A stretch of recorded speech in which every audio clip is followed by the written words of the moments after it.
In America, we're split on just about anything. Is cereal cold soup? Is water wet? Which came first, the chicken or the egg? We must really have intellectuals in this generation.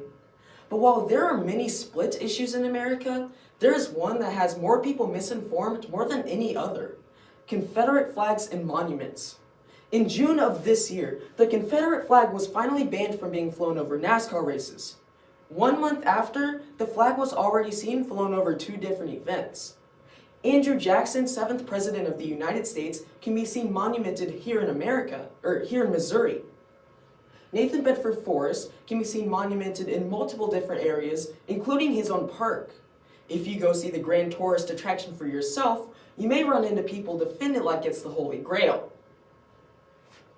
Now, the CSA had a very high impact on our country, but that still doesn't really answer the question for today. Should we be supportive of the Confederacy in America? In order to answer this question, we will first look at the history of the Confederacy. We will then look at their reasons for secession, and finally, racist intent.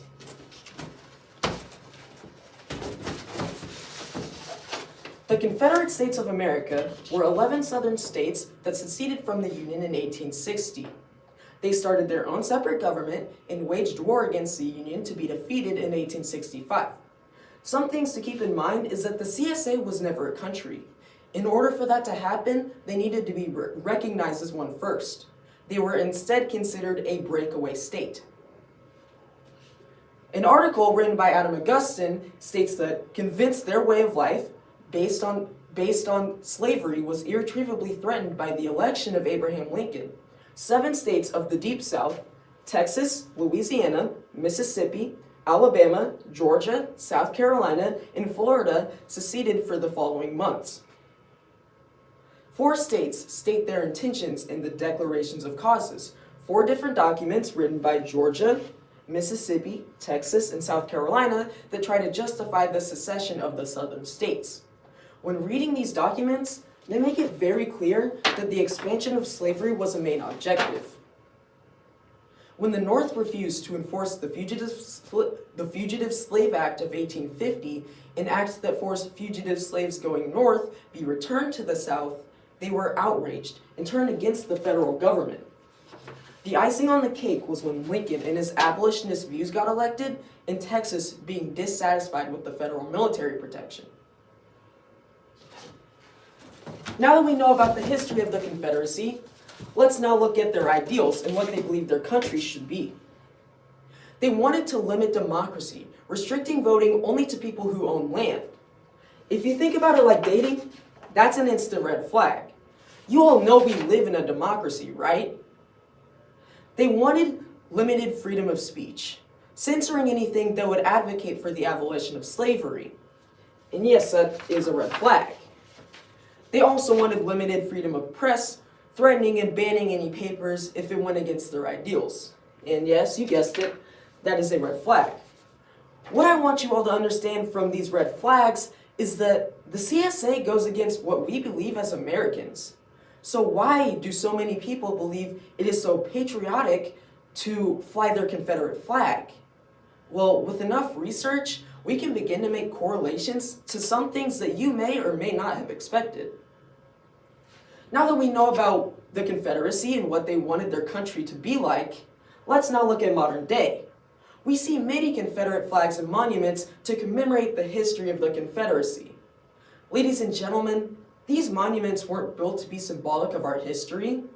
They were made to show the systemic racism and oppression in this country. Let me explain. Nathan Bedford Forrest, a man who made a fortune in the slave trade and the original Grand Wizard of the KKK, can be seen monumented in the state capital of Tennessee. This statue wasn't built in the late 1800s or early 1900s. No, this statue was built in 1970, during the end of the Civil Rights Movement and the assassination of Martin Luther King. Another example comes from Jeffrey Robinson's speech on Confederate monuments. He explains that there were different spikes in timelines that Confederate monuments were being built. One of the spikes was from the end of the 1800s to about 1921. He explains that these monuments were built for people who had done nothing, other than advocate for white supremacy. The other spike was from 1947 to 1968. While this was also a time of segregation and oppression, it was also the rise of the Dixiecrat Party. A man named Strom Thurmond brought back the Confederate flag as a symbol of segregation and oppression. A quote from 1958 says, "The Confederate flag is coming to mean something to everybody now. It means that it is the symbol of the white race and the cause of the white people. The Confederate flag means segregation." With all of the information that has been given today, we must come to a conclusion. Should we be supportive of the Confederacy in America? Well, that's not something that I can really answer for you. We have many freedoms in this country, and that is what makes it so cool. What you really need to ask yourself and remember is how far your freedoms then become hate. And believing in something that is so evidently hateful really can say something about your character.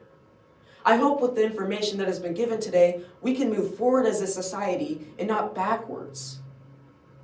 I want to end off this speech with a very important quote from Martin Luther King Jr. that explains all of our problems in our modern society. "There is nothing in all of the world that is more dangerous than sincere ignorance and conscientious stupidity." Thank you.